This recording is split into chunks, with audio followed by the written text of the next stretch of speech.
नमस्ते जी, कैसे हो आप सब। आशा करती हूँ कि आप सब भी बिल्कुल ठीक होंगे। प्लीज़ मेरे चैनल को लाइक और सब्सक्राइब कर लीजिए, जिससे आने वाली वीडियो आप सभी को मिलती रहे। तो सुबह के ना 11 बज चुके हैं। जो झाड़ू पोछे का साफ़ सफाई का था, यानी कि मेरा मॉर्निंग रूटीन का डेली का काम, बच्चों को स्कूल भेजने के बाद का झाड़ू लगाना, साफ़ सफाई, पोछा, रसोई साफ़ करनी और नीचे फिर आंगन में झाड़ू लगानी और फिर दूध गर्म करने का जो मेरा सुबह का काम था वो 11 बजे तक का ही ख़त्म होता है। उसके फिर बाद में आ गई थी मैं नीचे, क्योंकि 11 बजे के बाद ही सर्दी में लाइट आती। पहले 10 बजे आती थी, अब ना 11 बजे लाइट आनी शुरू हो गई है। तो आज मुझे नहलाने हैं पशु, क्योंकि सर्दियों में ना डेली पशु नहीं नहलाए जाते, तो इसलिए हम एक दिन छोड़कर बीच में गैप देते हैं एक दिन का। जैसे आज नहलाया, कल नहीं नहलाएंगे, फिर परसों नहलाने हैं। तो जो सारे पशु हैं मैं आज नहला कर इन्हें टीन में बांधूँ, क्योंकि जो फर्श रहता है ना पार्क का, वो गीला रहता है, तो फिर वे गिले में बैठते हैं ना, ठंड लग जाएगी। तो इसलिए नहला नहला कर सारे पशुओं को मैं टीन में अंदर बांध दूँगी। फिर 2 घंटे जब धूप लगकर वहाँ का फर्श सूख जाएगा, उसके बाद में फिर मैं बाहर निकाल दूँगी, जब धूप थोड़ी रह जाएगी। क्योंकि बाहर जो गिले गड़ोचे पशु छोड़ देंगे ना, फिर भी बीमार पड़ जाते हैं। चले जी, आइए दिखाती हूँ मैं कैसे नहलाती हूँ मैं पशुओं को। तो यहाँ पर जो खोर में घास था वो मैंने निकाल कर यहाँ टीन में डाल दिया है, और जो गोबर था वो भी मैंने उठा दिया। उसके बाद फिर मुझे सब सारे पशु है वे नहला कर टीन में बांध दिया है। इधर मैंने मशीन लगा दी थी, तो ये कपड़े जो है साथ के साथ कपड़े भी धो जाएंगे, और मुझे पशुओं को नहलाने का काम है वो भी मैं एक साथ ही कर लूँगी। तो यहाँ पर जो टैंक में पानी रहता है उससे हम पशु नहलाते हैं, क्योंकि जो टैंक का पानी है वो ठंडा हो जाता है। जब लाइट आती है तभी हम पशुओं को नहलाते हैं, क्योंकि समरसेबिल में से गर्म पानी निकलता है, ताज़ा पानी, यानी कि वो गर्म रहता है। अगर टैंक के पानी से नहलाते हैं तो बिल्कुल बर्फ़ हो जाता है रात में। तो इसलिए हम जब भी पशु नहलाते हैं तो समरसेबिल से लाकर ही पशुओं को नहलाया जाता है, क्योंकि सर्दी में पशु रोज़ नहीं नहाते, एक दिन छोड़कर हम अगले दिन पशुओं को नहलाते हैं।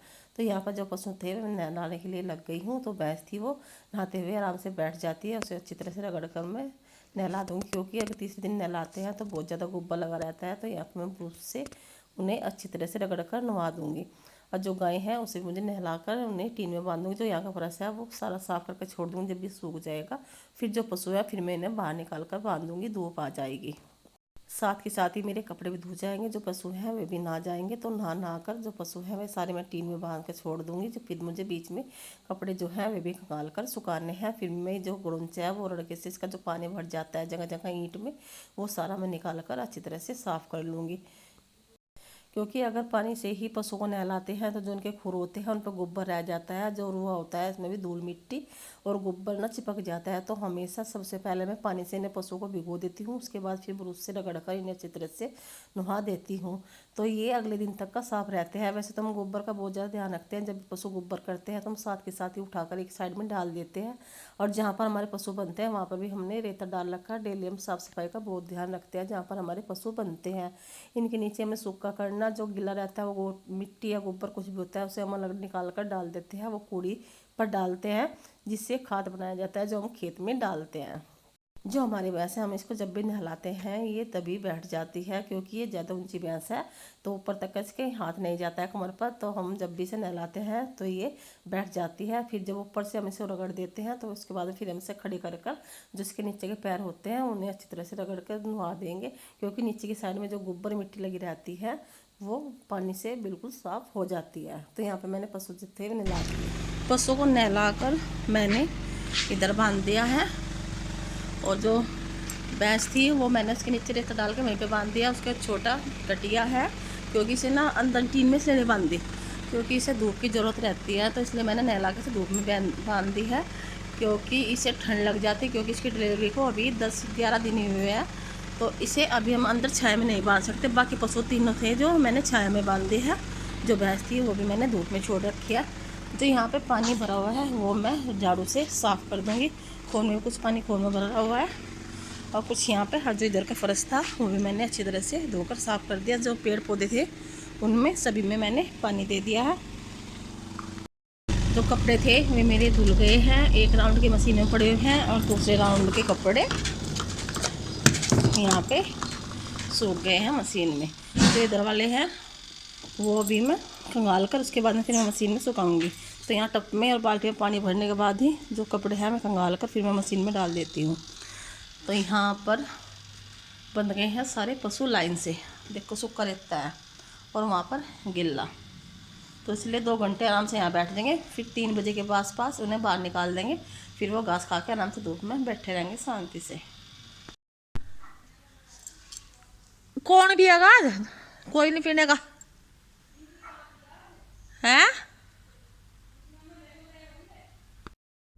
तो अब आ गई हूँ मैं ऊपर किचन में, क्योंकि 12:04 हो चुकी है। तो बनाना है मुझे खाना। तो मैंने रात ही राजमा और जो उड़द थे भिगो कर रख दी थी, क्योंकि अगर सुबह उड़द डालते हैं ना तो वे फिर कच्चे रह जाते हैं। तो जब मैं सुबह पशुओं का काम करने के लिए नीचे गई तभी मैंने चावल भिगो कर रख दिए थे। तो मैं रखूँगी इंडक्शन पे चावल का पानी और गैस पे उबालने के लिए रख दूँगी राजमा और उड़द। आइए जी चलिए। तो यहाँ पर मैंने रख दिया है चावल का पानी, और ये लिया था सुबह गुड़। सर्दी में ना ताज़ा गुड़ लेते हैं ना, वो खाने में ना बहुत अच्छा लगता है, स्वाद भी लगाता है इसका। और यहाँ पे है ये राजमा और उड़द, इन्हें उबलने के लिए रखूँगी।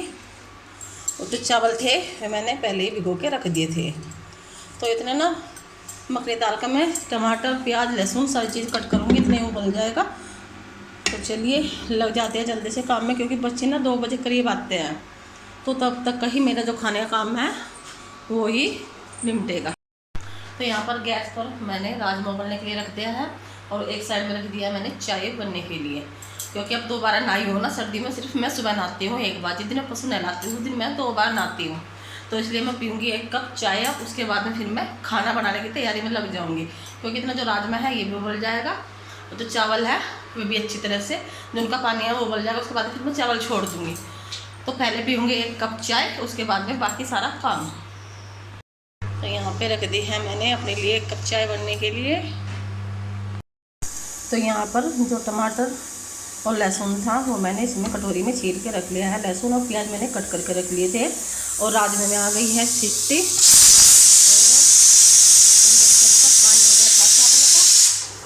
तो इसमें मैंने ना चावल छोड़ दिए थे। इतने अच्छी तरह से पकेंगे। तो मैं कर लेती हूँ मसाला तैयार। तो यहाँ पर मैंने प्याज जो थे वे कट करके मैंने मिक्सी में पीस लिए है। इन्हें थोड़ा सा बारीक कर लूँगी, क्योंकि जो मोटे प्याज होते हैं ना वो बिल्कुल भी अच्छे नहीं लगते हैं। क्योंकि छोंक में जो हम प्याज डालते हैं वो थोड़ा बारीक ही होना चाहिए। अगर मोटे मोटे प्याज डालते हैं तो छोले राजमा या कहीं कुछ भी बनाते हैं तो उसमें वो स्वाद नहीं आता है जो बारीक वाले प्याज में आता है। तो यहाँ पर कढ़ाई में मैंने तेल डालकर इसमें डाल दिया थोड़ा सा जीरा। जब ये थोड़ा सा भुन जाएगा उसके बाद में जो मैंने प्याज का पेस्ट बना कर रखा है वो मैं इसमें डाल दूँगी। तो यहाँ पर मैंने जो प्याज का पेस्ट था वो मैंने इसमें डाल दिया है। जीरा भी भुन गया था। भुनने के बाद फिर मैं इसे जो प्याज है हल्का ब्राउन करने तक का ही इसमें भूनूंगी। तो इसे धीमी आंच पर हम अच्छी तरह से पका लेंगे। अगर हम इसे तेज़ आवाज़ में करेंगे, तेज़ आंच में ना ये काला पड़ जाता है तो खाने में भी स्वाद नहीं आता है। तो इसे हम धीमी आंच पर ही छोटे वाले चूल्हे पर रख दिया है मैंने बनने के लिए। तो धीमी आंच पर हम इसे अच्छी तरह से पका लेंगे जब तक इसका जो कलर है वो चेंज ना हो जाए। तो यहाँ पे जो चावल थे वो भी बनकर तैयार हो गए हैं। बहुत ही अच्छे जो चावल हैं ये हमारे बन गए हैं। खिले खिले चावल अच्छे लगते हैं। जो ज़्यादा पिसी हो जाती है ना चावल में आपस में चिपक जाते हैं, खाने में बिल्कुल भी अच्छे नहीं लगते। जो चावल है ये देखिए कितने अच्छे बनकर तैयार हो गए हैं। मैं जब चावल बनाती थी तो बड़े वाली जो इलायची होती है तेज पत्ता वो डालती थी, क्योंकि अब बच्चे जो हैं वे नहीं खाते हैं। तो इसलिए मैं सर्दी में अब जो ना इसमें तेज पत्ता डालनी है ना, छोटे वाली इलायची या बड़े वाली इलायची जो आपको डालनी है वो डाल सकते हैं। अब मैं नहीं डालती हूँ, जब मेहमान आते हैं तब मैं डाल लेती हूँ।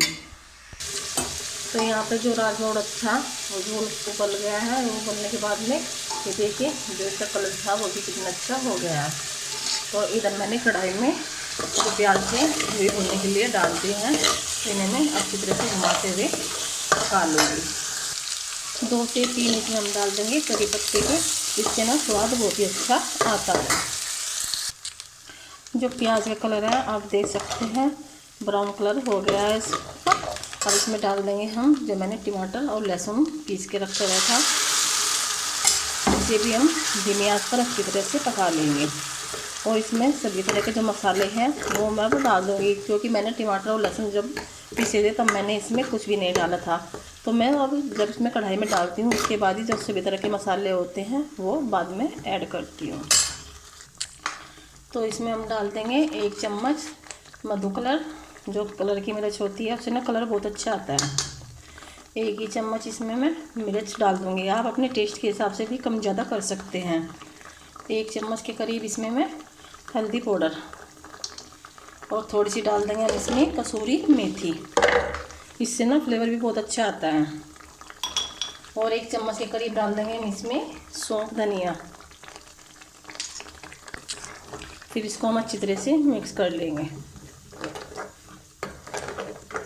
मिक्स करने के बाद में जो रंग की मिर्च होती है यानी कलर की मिर्च, उससे ना सब्जी कलर होता है ना बहुत ही अच्छा बनकर तैयार हो जाता है।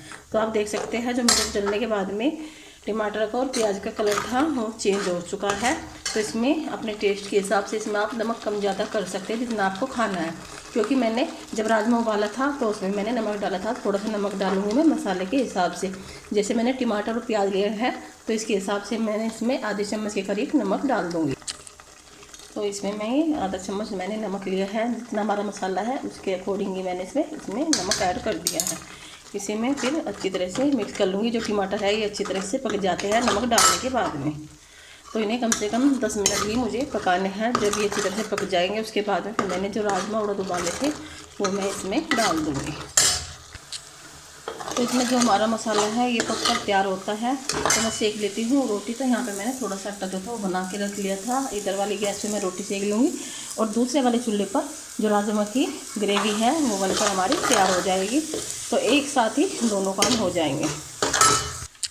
तो यहाँ पर जो रोटी थी वो मैंने सेक के ना इसमें रख दी है और एक रोटी जो बची हुई है वो मैं सेक लूँगी। तो यहाँ पे जो टमाटर थे हमारे भूनकर तैयार हो गए हैं। इसमें मैं डाल दूँगी 1 चम्मच के करीब मलाई।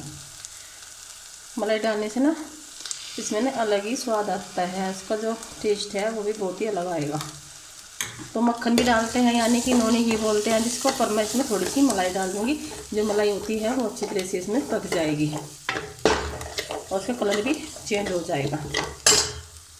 तो यहाँ पे एक साथ 2 काम, रोटी भी सेक रही हूँ और जो इधर राजमे की ग्रेवी है ये भी मैं घुमा के पका लूँगी। तो रोटी का जो मेरा काम था वो पूरा हो गया है। रोटी मैंने बना के रख दी है, बस अब इसमें राजमा डाल दूँगी जो मैंने पहले ही उबाल के रख लिया था।